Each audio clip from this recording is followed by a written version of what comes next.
প্রিয় দর্শক, দাঁড়িয়েছে এখন ঢাকা বুড়িগঙ্গা নদীর তীরে সদরঘাট লঞ্চ টার্মিনালে। এই লঞ্চগুলো বাংলাদেশের দক্ষিণবঙ্গ, পটুয়াখালী, বরগুনা, বরিশাল, খুলনা উদ্দেশ্যে প্রতিদিন সন্ধ্যে 6টার পর থেকে অনবিরত ছেড়ে যায়। এখানে ফল বিক্রেতারা ফল বিক্রি করতেছে।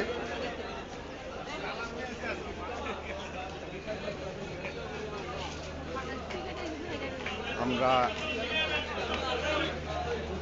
ঢাকা বেতুয়া চরপেশনের এই লঞ্চটি এমভি তাসরিফ ঢাকা মনপুরা হাতিয়ার উদ্দেশ্যে ছেড়ে যায়। এটা ইলিশা হয়ে